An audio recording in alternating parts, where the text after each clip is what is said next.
You tell yourself you are, you tell yourself you are going to start. You set the alarm. You write the list. You even lay your clothes out the night before. And then the morning comes, and you do absolutely nothing. You scroll, you snack, you tell yourself you will start after lunch, then after dinner, then tomorrow. And when tomorrow comes, the cycle repeats. So you label yourself lazy, unmotivated, broken. But here is the truth nobody tells you. You are not lazy. That word is a lie you have been sold since childhood. What you are experiencing is not a character flaw. It is a signal.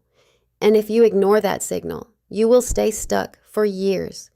This video is your wake-up call. Let us start with what laziness actually is, because most people have it completely wrong. Dr. Devin Price, author of the book Laziness Does Not Exist, spent years researching this exact question. And the conclusion was clear. When a person cannot get themselves to act, there is always a reason. Always. It is never because they are fundamentally broken. It is because something deeper is going on that they have not addressed. Think about it like this. If you touched a hot stove, your hand would pull back instantly. You would not call your hand lazy for refusing to stay on the burner. Your nervous system is protecting you. That is exactly what your brain is doing when you procrastinate. It is pulling away from something it perceives as a threat. So the real question is not how do I stop being lazy? The real question is what is my brain protecting me from? And there are 3 common answers. The first one is fear of failure. You are not avoiding the task. You are avoiding the possibility that you try your hardest, and it is still not good enough. Psychologist Carol Dweck calls this a fixed mindset.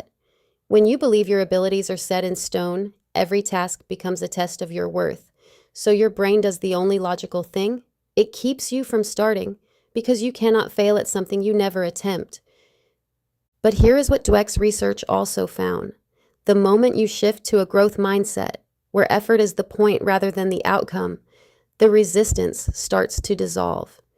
You stop needing the result to be perfect before you are willing to begin. The second reason is overwhelm. You look at everything you need to do and your brain shuts down. Not because you are weak, because your brain is running a cost-benefit analysis in the background, and the cost looks enormous while the benefit feels distant. James Clear writes about this in Atomic Habits. He calls it the 2-minute rule.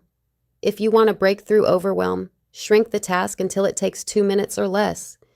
Do not say, I'm going to work out for an hour.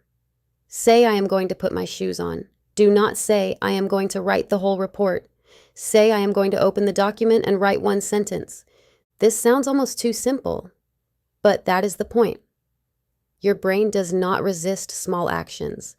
It resists big, vague, intimidating ones.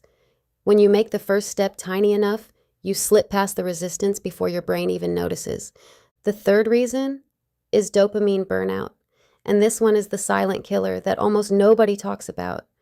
Your brain runs on a chemical called dopamine. It is not the pleasure chemical like most people think. It is the motivation chemical. It is what makes you want to do things. And every time you scroll social media, watch another video, check another notification, you are getting a small hit of dopamine for 0 effort. Dr. Andrew Huberman, a neuroscientist at Stanford, explains it like this. When you flood your brain with easy dopamine all day, your baseline drops. Now the things that actually matter, the work, the exercise, the hard conversations, those things do not produce enough dopamine to feel worth doing. So you sit on the couch, not because you're lazy, but because your brain has been trained to only respond to high stimulation, low effort rewards. The fix is what Huberman calls a dopamine reset. You deliberately remove the easy sources for a period of time. No phone first thing in the morning. No scrolling between tasks. No background noise while you work.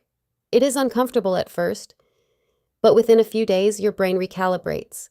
Suddenly, boring tasks start to feel doable again because your baseline dopamine has returned to normal. So let us put this all together. You are not lazy. You never were.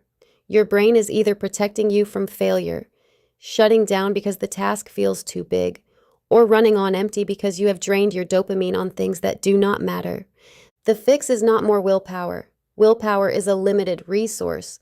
The fix is removing the real obstacle. If it is fear, reframe the task. It is not a test. It is practice. Adopt the growth mindset and let the outcome be irrelevant for now. If it is overwhelm, shrink the task.